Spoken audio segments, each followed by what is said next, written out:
One box full. Okay. Good morning, my dear students.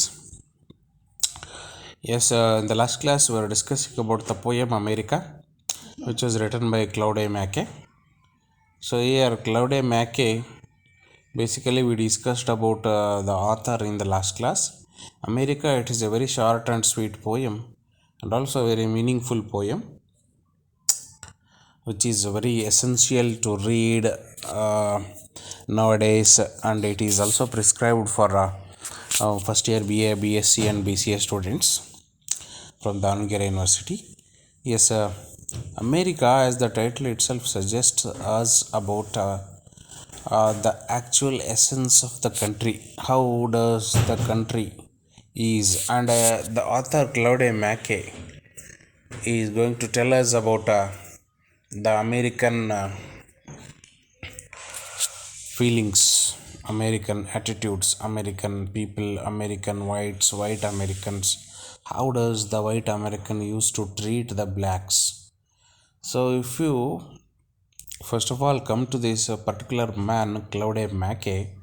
Claude Mackay is basically from Jamaica, as I said you earlier. Jamaica.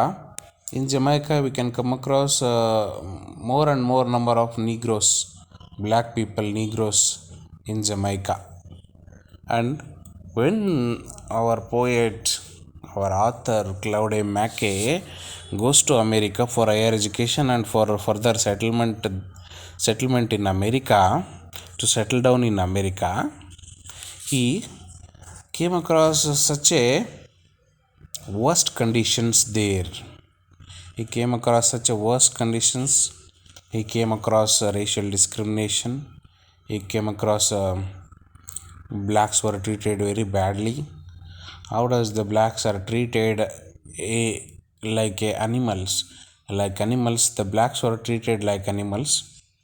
You definitely you should understand about America, American people, American background, American setting, American political status, American economic condition, American social conditions. And when you come to the social conditions and political conditions, the social conditions are very worst. American social conditions are so worst that they are very much intended to create racial discrimination, racial segregation among the society. Okay, why? Because here politicizing the things, the racial segregations are so much.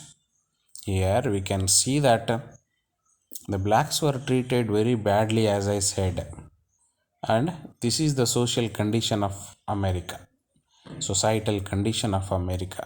ಸಾಮಾಜಿಕ ಸ್ಥಿತಿಗತಿಗಳು ಹೆಂಗಿದ್ವು ಅಂದ್ರೆ ಅಲ್ಲಿ ಕರಿಯರನ್ನು ತುಂಬ ಕೆಟ್ಟದಾಗಿ ನಡ್ಕೊತಾ ಇದ್ದರು, ಕೆಟ್ಟದಾಗಿ ನಡೆಸ್ಕೊತಾ ಇದ್ದರು. Okay, ಆ ಥರದೊಂದು ತುಂಬ ಕೆಟ್ಟ ಅಮಾನವೀಯ ಘಟನೆಗಳು ಈತನ ಕಣ್ಣಿಗೆ ಬಿದ್ದು ಈತನು ಕೂಡ ತುಂಬ ಅದಕ್ಕೆ ನೋವನ್ನು ಅನುಭವಿಸ್ಬೇಕಾಯಿತು. ಈತನು ಕೂಡ ಕರಿಯನಾಗಿರೋದ್ರಿಂದ ಈತನಿಗೂ ಕೂಡ ಹಲವಾರು ಅವಮಾನಗಳು ಅಪಮಾನಗಳನ್ನು ಸಹಿಸ್ಕೋಬೇಕಾದಂಥ ಪರಿಸ್ಥಿತಿ ಬಂತು. ಓಕೆ, ಯಾರು ಈತ ಅಂದರೆ ಕ್ಲೌಡೆ ಮ್ಯಾಕೆ. ಕ್ಲೌಡೆ ಮ್ಯಾಕೆ ಈ ಪದ್ಯವನ್ನು ಬರೆದಂಥ ಪೋಯೆಟ್. ನಾನು ನಿಮಗೆ ನಿನ್ನೆ ಕ್ಲಾಸಲ್ಲಿ ಕೂಡ ಹೇಳಿದ್ದೆ, ಅನೋಟೇಷನ್ಸ್ ಹೇಗೆ ಬರೆಯೋದು ಅಂತ ಕೂಡ ಹೇಳ್ಕೊಟ್ಟಿದ್ದೆ. ಓಕೆ, ಅನೋಟೇಷನ್ಸ್ ಕೂಡ ಹೇಗೆ ಬರೆಯೋದು ಅಂತ ನೀವು ನೋಡ್ಕೊಳ್ಳಿ. ಓಕೆ, ಎಸ್, ಇದು ಆಮೇಲೆ ಅನೋಟೇಷನ್ಸ್ ಕ್ಲಾಸ್ ತಗೋತೀನಿ. ನಾನು ಅನೋಟೇಷನ್ಸ್ ಬಗ್ಗೆ ನಾನು ನೋಟ್ಸ್ ಹಾಕ್ತೀನಿ, ನಿಮಗೆ ಕಳಿಸ್ತೀನಿ. ಓಕೆ, ಎಸ್, ಇಲ್ಲಿ Claude Mackay is Jamaican, born and brought up in Jamaica. His childhood was spent in Jamaica, and later he went to America. And as he moved to Jamaican Institute of Arts and Science for this anthology, he used to move to the United States of America shortly afterwards to study at the Tuskegee Institute, and later at the Kansas State College. He was shocked at the racism he encountered in America. ನೋಡಿ, he was shocked at the racism he encountered at America. ಅಮೇರಿಕಾದಲ್ಲಿ ಈತ ನೋಡಿದಂಥ racism, ಜನಾಂಗೀಯ ನಿಂದನೆಗಳನ್ನು ನೋಡಿಬಿಟ್ಟು ಅವನು shock ಆಗಿಬಿಡ್ತಾನೆ. ಅಂದರೆ ಅಷ್ಟೊಂದು ಜನಾಂಗೀಯ ತಾರತಮ್ಯ ಇತ್ತು. ಜನಾಂಗೀಯ ತಾರತಮ್ಯ, ಜನಾಂಗೀಯ ನಿಂದನೆ, ಜನಾಂಗೀಯ ಶೋಷಣೆ, ಅನ್ಟಚಬಿಲಿಟಿ, ರೇಷಿಯಲ್ ಡಿಸ್ಕ್ರಿಮಿನೇಷನ್ ಏನಂತ ಏನು ಕರಿತೀವಲ್ಲ, ಅದೆಲ್ಲ ಇತ್ತು. And is experiences informed most of his writing. He went on to publish several more collections of poetry, 5 novels and other works of non-fiction, becoming one of the leading voices of the Harlem Renaissance. ನೋಡಿ, Harlem ರೆನೆಸಾನ್ಸ್ನ ಒಂದು ಭಾಗವಾಗಿ ಈತ ಬರೀತಾನೆ. ಯಾರು? ಕ್ಲೌಡೆ ಮ್ಯಾಕೆ. ಹಾಗಾದರೆ Harlem Renaissance ಅಂದರೆ ಏನು ಅಂತ ಹೇಳಿದರೆ, ಹಾರ್ಲೆಮ್ ಅಂದರೆ ಬ್ಲ್ಯಾಕ್. ಇಲ್ಲಿ ನೋಡಿ, ಇಲ್ಲಿದೆ. ಹಾರ್ಲೆಮ್ ಅಂದರೆ ಬ್ಲ್ಯಾಕ್, ರೆನೆಸಾನ್ಸ್ ಅಂದರೆ ರೀಬರ್ತ್ ಅಂತ. ಅಂದರೆ ಬ್ಲ್ಯಾಕ್ ರೀಬರ್ತ್ ಅನ್ನೋ ಒಂದು ಮೂಮೆಂಟ್ ಸ್ಟಾರ್ಟ್ ಆಗಿತ್ತು ಅಮೇರಿಕಾದಲ್ಲಿ. ಸೊ ಅದರಲ್ಲಿ ಈತನ ಪಾತ್ರನೂ ಕೂಡ ದೊಡ್ಡದಿದೆ. Okay, so writers like what do you call that, black writers like Ted Hughes, and again what do you call that, Maya Angelou, and so many other writers, they participated in Harlem Renaissance, that is Black Renaissance, Black Rebirth. He was named the National Poet of Jamaica in 1977 posthumously ಅಂತ ಹೇಳ್ತಾರೆ ಇಲ್ಲಿ. ಅಂದರೆ after is death he died in the year of 1948, and in 1977 he was named as National Poet of Jamaica. Jamaica ಅದರ ರಾಷ್ಟ್ರಕವಿ ಅಂಥೇಳಿ ತನಗೆ ಬಿರುದನ್ನು ಕೊಡ್ತಾರೆ. Okay, the following poem describes his mixed feelings towards his adopted home of America. ಈ ಪದ್ಯದಲ್ಲಿ ಏನು ಹೇಳಕ್ಕೆ ಬಯಸ್ತಾನೆ ಆತ, ಏನಿದೆ ಈ ಪದ್ಯದಲ್ಲಿ ಅಂದರೆ, ಆತನಿಗೆ ಮಿಕ್ಸ್ಡ್ ಫೀಲಿಂಗ್ಸ್ ಇದೆ ಅಮೇರಿಕದ ಬಗ್ಗೆ. ಮಿಕ್ಸ್ಡ್ ಫೀಲಿಂಗ್ಸ್ ಅಂದರೆ ಒಳ್ಳೆ ಫೀಲಿಂಗ್ಸ್ ಇದೆ, ಸ್ವಲ್ಪ ಕೆಟ್ಟ ಫೀಲಿಂಗ್ಸು ಇದೆ. ಓಕೆ, ಒಳ್ಳೆಯದು ಅಂತ ಹೇಳಿದರೆ ಅಮೇರಿಕದ ಕಲ್ಚರು, ಅದರ ವೈಬ್ರೆಂಟ್ ಕಲ್ಚರು, ಅಲ್ಲಿರೋ ಫೆಸಿಲಿಟೀಸು, ಅಲ್ಲಿರೋ ಕಲ್ಚರ್ ಬಗ್ಗೆ ಇದೆ. ಸೊ ಕೆಟ್ಟದ್ದು ಅಂತ ಹೇಳಿದರೆ, ಸೊ ಹೇಗೆ ಬ್ಲ್ಯಾಕ್ಸನ್ನು ಅವರು ಟ್ರೀಟ್ ಮಾಡ್ತಾರೆ, ಇವ್ರು ಹೆಂಗೆ ರಿಟ್ರೀಟ್ ಆಗ್ತಾರೆ, ಇವರು ಹೇಗೆ ಅದ್ರ ಬಗ್ಗೆ ಹೋರಾಟ ಮಾಡ್ತಾರೆ, ಬ್ಲ್ಯಾಕ್ಸನ್ನು ಹೆಂಗೆ ಅವರು ಅವಮಾನ ಮಾಡ್ತಾರೆ, ಯಾವ ರೀತಿ ಬ್ಲ್ಯಾಕ್ಸನ್ನು ಕಂಪ್ಲೀಟಾಗಿ ತೊಂದರೆಗೆ ಅನುಭವಿಸ್ತಾರೆ, ಬ್ಲ್ಯಾಕ್ಸ್ಗಳನ್ನು ಯಾವ ರೀತಿ ಇವರು ಏನಂತ ಕರಿತೀವಿ, ಬ್ಲ್ಯಾಕ್ಸನ್ನು ತುಳಿತಕ್ಕೆ ಒಳಗಾಗಿಸ್ತಾರೆ, ಅಥವಾ ಸಪ್ರೆಸ್ಡ್ ಕ್ಲಾಸ್ ಥರ, ಡಿಪ್ರೆಸ್ಡ್ ಕ್ಲಾಸ್ ಥರ ನೋಡ್ತಾರೆ ಈ ವೈಟ್ಸು ಅಥವಾ ವೈಟ್ ಅಮೇರಿಕನ್ಸು, ಯಾವ ರೀತಿ ಇವರಿಗೆ ಟ್ರೀಟ್ ಮಾಡ್ತಾರೆ ಅನ್ನೋದು very very very very important. Okay, ತುಂಬಾ ಇಂಪಾರ್ಟೆಂಟ್ ಆಗಿರುತ್ತೆ. Okay, you should see that. Okay, next ನೋಡಿ, he has had only bitter experiences which have demoralized him. ನೋಡಿ, ಇವನಿಗೇನಿದೆ, he had only bitter experiences, ಕಹಿ ಘಟನೆಗಳು, ಕಹಿ ನೆನಪುಗಳು ಇದೆ ಅಮೇರಿಕದಲ್ಲಿ, ಅವನನ್ನು ಡಿಮೊರಲೈಸ್ ಮಾಡುತ್ತವೆ. And stripped him of is dignity in America. ಅವನ ಡಿಗ್ನಿಟಿಯನ್ನು ಕಳೆಯುವಂಥ, ಅವನ ಮಾನ ಮರ್ಯಾದೆಯನ್ನು ಕಳೆಯುವಂಥ, ಅವನ ಗೌರವವನ್ನು ಕಳೆಯುವಂಥ, ಅವನ ಡಿಗ್ನಿಟಿಯನ್ನು ಕಳೆಯುವಂಥ ಘಟನೆಗಳು ತುಂಬ ನಡೀತವೆ ಅಮೇರಿಕಾದಲ್ಲಿ. But on the other hand ಈ ಲವ್ಸ್ ಇಟ್ಸ್ ವೈಬ್ರೆಂಟ್ ಕಲ್ಚರ್. ಮತ್ತು ಇನ್ನೊಂದು ಕಡೆ ಆತ ಅಮೇರಿಕಾದ ವೈಬ್ರೆಂಟ್ ಕಲ್ಚರನ್ನು ಆತ ಇಷ್ಟಪಡ್ತಾನೆ. ಓಕೆ, ಎಸ್, ನೋಡಿ, and the opportunity it offers. ಮತ್ತು ಅಮೇರಿಕಾ ಅನ್ನೋ ದೊಡ್ಡ ದೇಶ, ಅಮೇರಿಕಾ ಅನ್ನೋ ಒಂದು ಸ್ಟ್ರಾಂಗ್ ನೇಷನ್ನು, ಅದು ಆಫರ್ ಮಾಡುವಂಥ ಅಪಾರ್ಚುನಿಟಿಯನ್ನು ಈತ ಇಷ್ಟಪಡ್ತಾನೆ. ಓಕೆ, ನೋಡಿ, ಎಂತೆಂಥ ಜಾಬ್ ಅಪಾರ್ಚುನಿಟೀಸ್ ಇದ್ದಾವೆ ಅಮೇರಿಕಾದಲ್ಲಿ. ಅಮೇರಿಕಕ್ಕೆ ಹೋಗ್ಬೇಕು ಅಂತ ಎಷ್ಟು ಜನ ಒದ್ದಾಡ್ತಾರೆ. ಅಮೇರಿಕಾದಲ್ಲಿ ವೀಸಾ ಸಿಗುತ್ತೆ ಅಂತ ಹೇಳಿ ಕಷ್ಟಪಡ್ತಾರೆ. ಅಮೇರಿಕಾ ವೀಸಾ ಇನ್ನೊಂದು ವರ್ಷ ಎಕ್ಸ್ಟೆಂಡ್ ಆಗ್ಲಪ್ಪ ಅಂತೇಳಿ ಇಷ್ಟಪಡ್ತಾರೆ. 10 ವರ್ಷ ನಮಗೆ ವೀಸಾ ಸಿಕ್ಕಿರಲಿ ಅಂತ ತುಂಬ ಖುಷಿ ಪಡ್ತಾರೆ. ಅಮೇರಿಕಾದಲ್ಲಿ ಗ್ರೀನ್ ಕಾರ್ಡ್ ಸಿಗಬೇಕು ಅಂತ ಅಲ್ಲೇ ಮಕ್ಕಳನ್ನು ಮಾಡ್ಕೋತಾರೆ, ಮದುವೆ ಆಗಿ ಅಲ್ಲೇ ಮಕ್ಕಳನ್ನು ಮಕ್ಕಳು ಮಾಡ್ಕೊಂತಾರೆ ಅಂದರೆ they give birth to their child, their babies there in America, because ಅಲ್ಲಿ ಹುಟ್ಟಿದಂಥ ಮಕ್ಕಳಿಗೆ ಗ್ರೀನ್ ಕಾರ್ಡ್, ನಮ್ಮಲ್ಲಿ ಇಲ್ಲಂಗೆ ರೇಷನ್ ಕಾರ್ಡು ಅಥವಾ ಪೌರತ್ವ ಅಥವಾ ಆಧಾರ್ ಕಾರ್ಡು ಸಿಕ್ಕರೆ ನಾವು ಈ ಭಾರತ ದೇಶದ ಪ್ರಜೆಗಳು, ಹಂಗೆ ಅಲ್ಲಿ ಅಮೇರಿಕಾದಲ್ಲಿ ಅದರ ಪೌರತ್ವ ಅದರ ಸಿಟಿಜನ್ಶಿಪ್ ಸಿಗಬೇಕು ಅಂದರೆ ಏನು ಬೇಕು, ಅಲ್ಲಿ ಸಿಟಿಜನ್ಶಿಪ್ಗೋಸ್ಕರ ನಮಗೆ ಗ್ರೀನ್ ಕಾರ್ಡ್ ಬೇಕು. ಆ ಗ್ರೀನ್ ಕಾರ್ಡ್ಗೋಸ್ಕರ ಏನೆಲ್ಲ ಮಾಡ್ತಾರೆ. Okay, so they do what ever they want. Okay, so that is what the scenario is.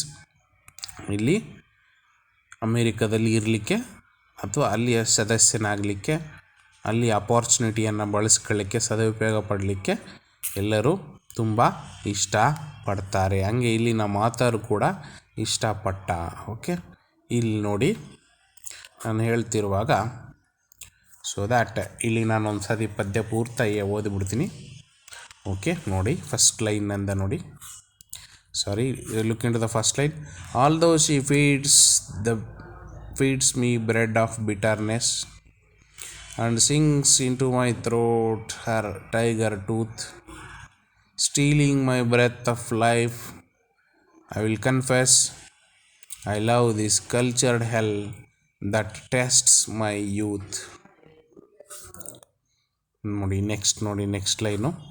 Her vigor flows like tides into my blood, giving me strength erect against her hate. Her bigness sweeps my being like flood. Yet as a rebel fronts a king in state, I stand within her walls with not a shred of terror, malice, not a word of jeer. Darkly I gaze into the days ahead and see her might and granite wonders there, beneath the touch of time's unerring hand, like priceless treasure sinking in the sand. ನೋಡಿ, okay, this is very short poem but a meaningful poem, which it has a deeper depth meaning.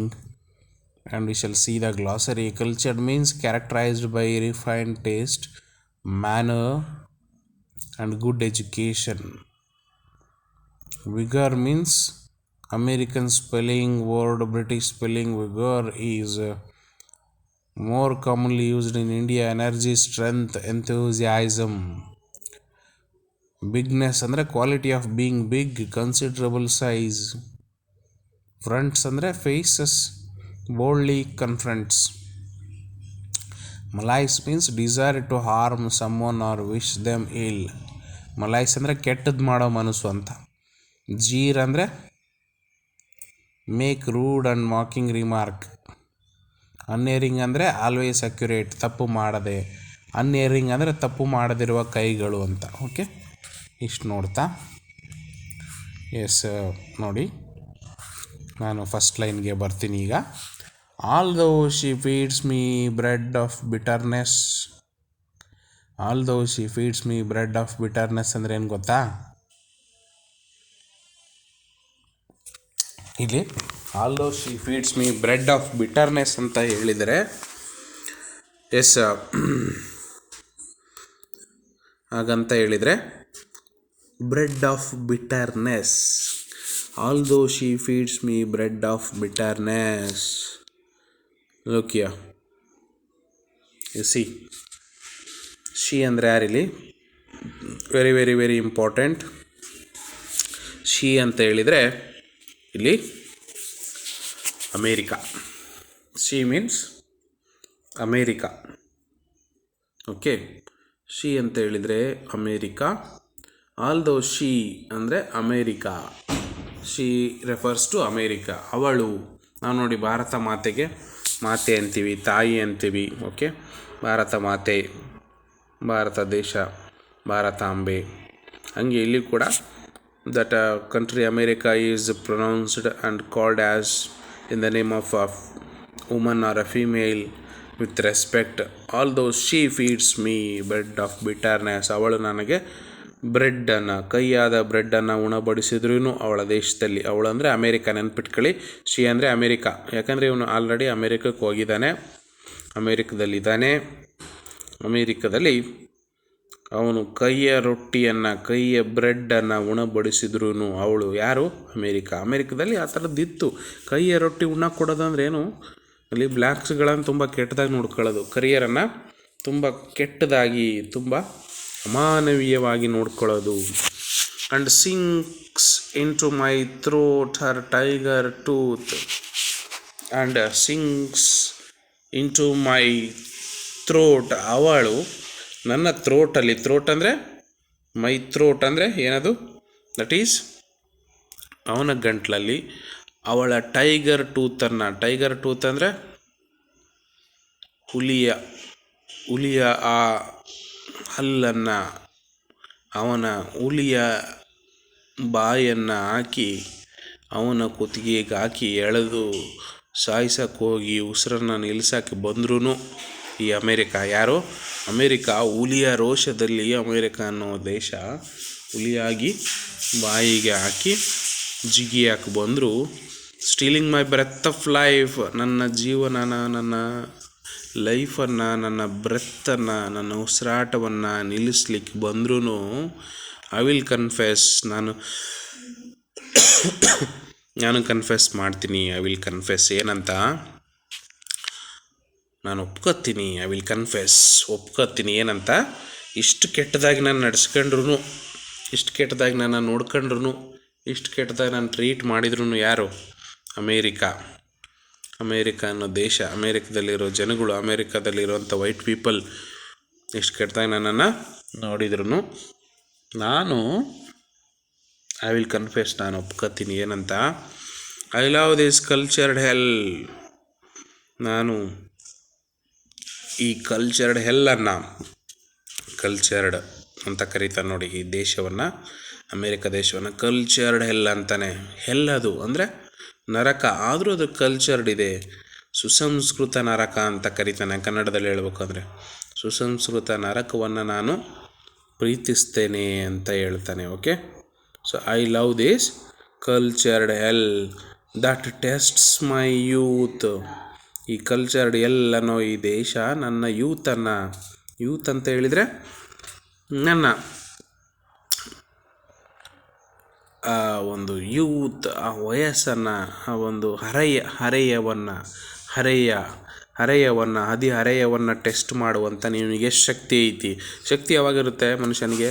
ಹರೆಯದಲ್ಲಿರುತ್ತೆ. ಮುದುಕರಲ್ಲಿರುತ್ತೆ ಶಕ್ತಿ? ಇಲ್ಲ. ಹಂಗೆ ನನ್ನ ಹರೆಯವನ್ನು test ಮಾಡುವಂಥ ಈ ಒಂದು cultured ಹೆಲ್ ಅನ್ನೋ America ದೇಶವನ್ನು ನಾನು ಪ್ರೀತಿಸ್ತೇನೆ. Even though it is going to harm me, but I love this cultured hell ಅಂತ ಹೇಳ್ತಾನೆ ನೋಡಿ. I love this cultured hell that tests my youth ಅಂತ ಹೇಳ್ತಾನೆ. ಓಕೆ, ಸೊ ಇಷ್ಟು ನಾವು ಇವತ್ತಿನ ಕ್ಲಾಸಿಗೆ ನೋಡೋಣ. ನೆಕ್ಸ್ಟ್ ಕ್ಲಾಸಲ್ಲಿ ಮುಂದೆ ನೆಕ್ಸ್ಟ್ ಲೈನ್ಸನ್ನು ಕಂಪ್ಲೀಟ್ ಕಂಟಿನ್ಯೂ ಮಾಡಿದ್ರಾಯ್ತು. Okay, till then take care, thank you, bye.